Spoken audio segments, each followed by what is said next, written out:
After the end of World War II, the world was split into two, East and West. This marked the beginning of the era called the Cold War.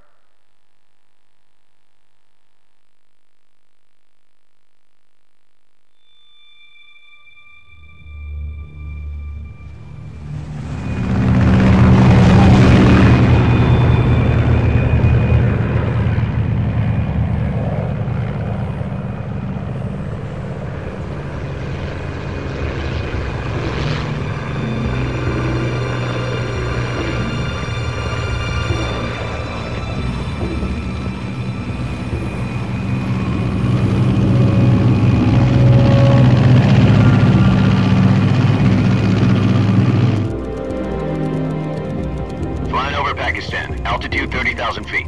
Approaching Soviet airspace. 20 minutes to drop off. Commencing internal depressurization. Equipment check. Arm main parachute. All right. You ready to go? Drop zone still showing a high pressure mass. Cav okay. Good. We've got high visibility.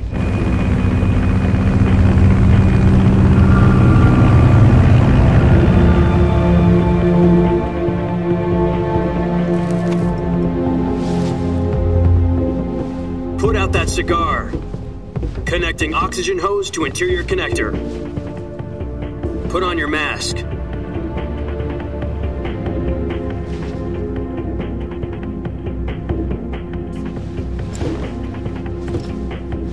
Does this panty waste know what he's doing? Approaching release point. 10 minutes to drop off. Hey, are you deaf? He said put out the cigar and put on your mask.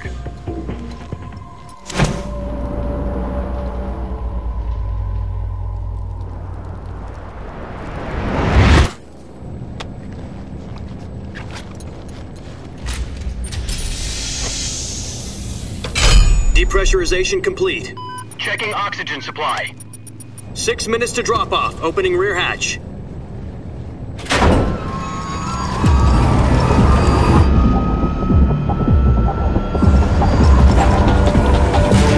Sunrise.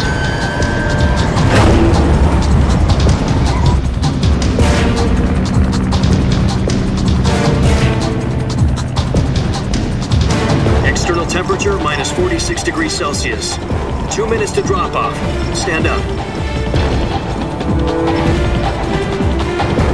You'll be falling at 130 miles per hour. Try not to get frostbite from the wind chill. 1 minute to drop off. Move to the rear. Activate bailout bottle. This is one for the history books. The world's first halo jump. 10 seconds to drop off. Stand by. Status okay. All green. Prepare for drop off. Countdown. 5, 4, 3, 2, 1. Spread your wings And fly. God be with you.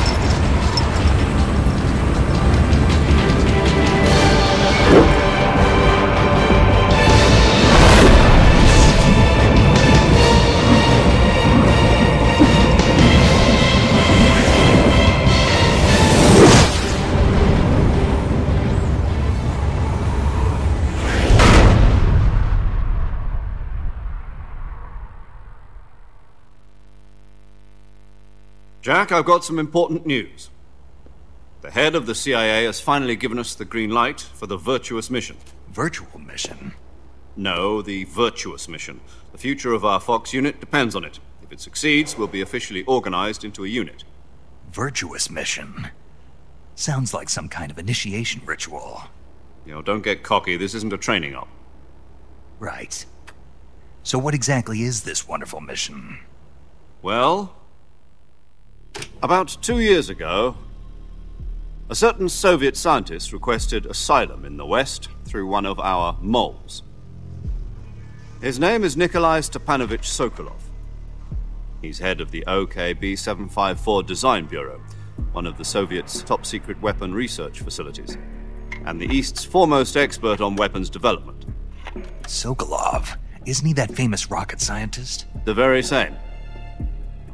On April the 12th, 1961, the Soviets achieved the first manned spaceflight in history. The Earth was blue, but there was no God. Well spoken. The rocket that carried Yuri Gagarin into orbit was the A-1, known as the Vostok rocket.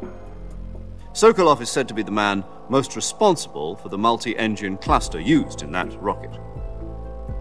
After Gagarin's flight, Sokolov left rocket development to become the head of the newly established Design Bureau. From a lowly technician to head of a design bureau, that's quite a success story, so why do you want to defect? It seems he'd become afraid of his own creations. Afraid? Call it a crisis of conscience. And for that, he left his country and his family behind and went over the fence? Not exactly. One of his conditions was that his family was also to be taken safely to the west. We used a mole to get the family out first and succeeded in sneaking Sokolov over the Berlin Wall shortly afterwards. I was the one who conducted the operation. The security on the eastern side was still full of holes back then. Then what? We got Sokolov over in one piece, but the whole ordeal had left him exhausted, and we checked him into a hospital in West Berlin.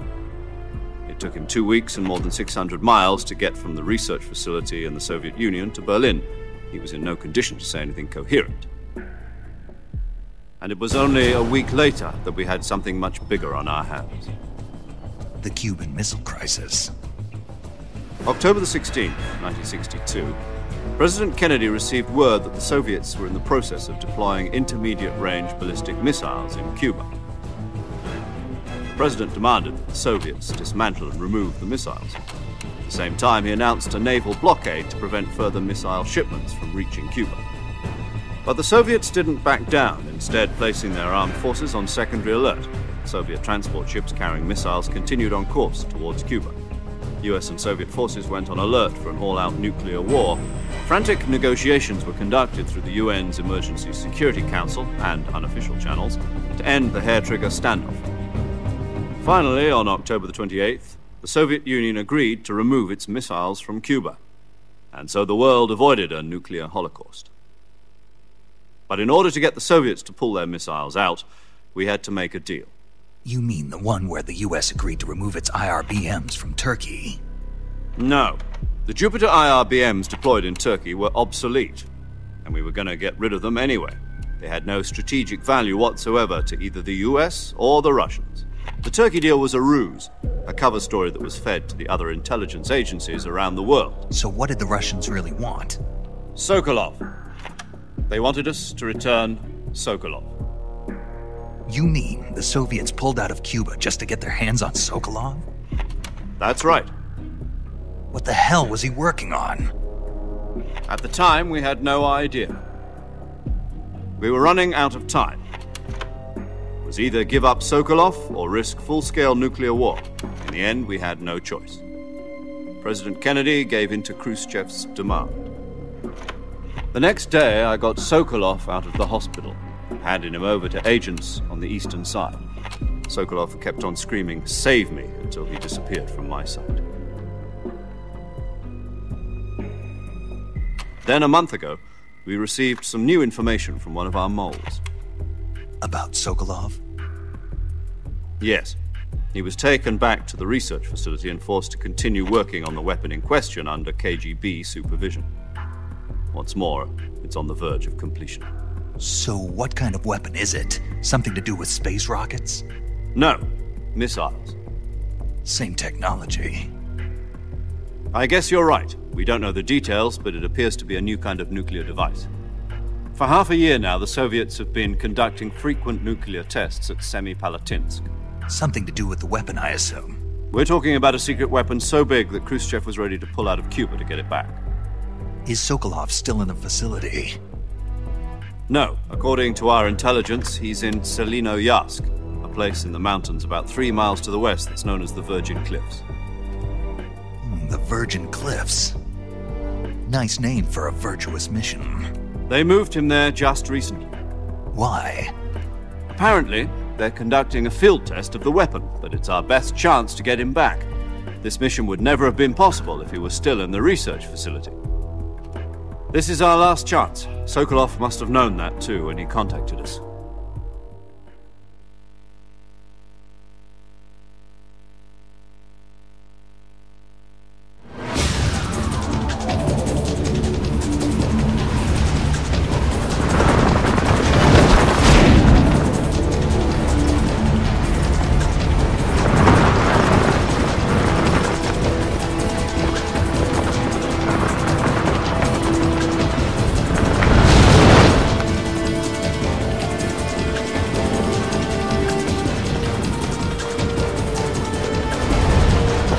Jack. Your mission is to infiltrate Selino Yask in the Soviet mountains, ensure the safety of Sokolov, and bring him back to the West.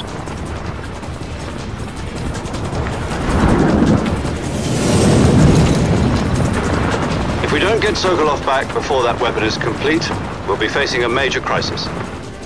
The clock is ticking.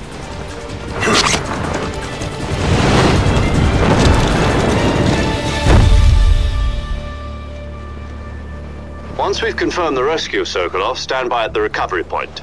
A recovery balloon will be dropped at that point. Helium will be pumped into the balloon to inflate it. The process takes about 20 minutes. Once it's complete, the gunship's arm will latch onto the balloon and pull it up. The Fulton surface-to-air recovery system. I'm familiar with the theory. Take it easy. It's been combat-proven. Do you think Sokolov is up to it? The shock will be less than during a parachute jump, and the arm can handle up to 500 pounds. So you're planning on going over the border in a single combat Talon? She's equipped with two 6-barrel 20mm Vulcan cannons, as well as two 40mm machine guns. Sounds like she could hold her own against a battalion of tanks. Even with the fuel in the reserve tank, we're facing a 4-hour time limit. If all goes well, it shouldn't take more than a few hours. Home in time for dinner. But if anything goes wrong, you'll be eating dinner, breakfast, and all the rest of your meals in the jungle.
Do you copy? You're already in enemy territory, and somebody might be listening in. From here on out, we'll be using code names to refer to each other. Your code name for this mission will be Naked Snake. I'll be referring to you as Snake from now on. You're not to mention your real name. Snake? Right.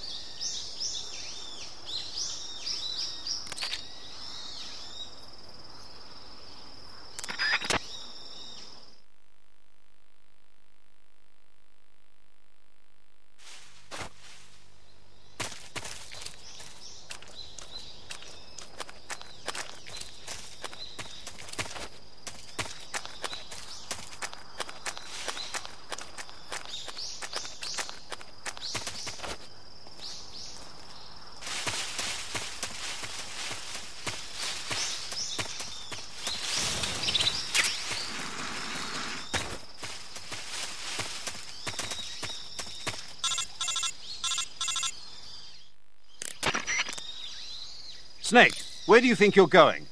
You can't expect to proceed with the mission without any weapons or equipment. First, you'll need to recover your backpack. It's caught on a tree to the south. Press the action button to climb the tree and retrieve your backpack.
I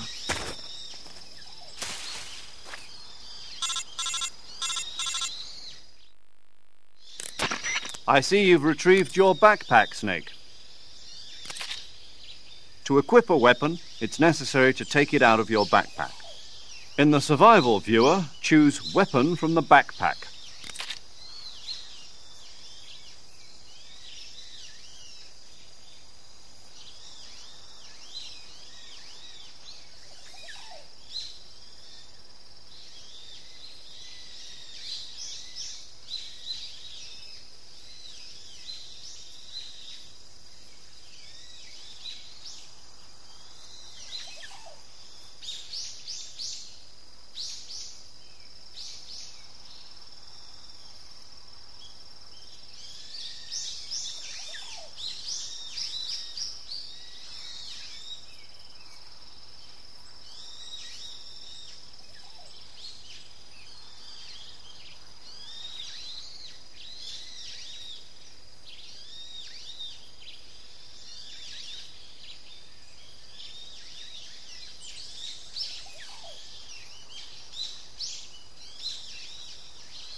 Snake, try to remember some of the basics of CQC.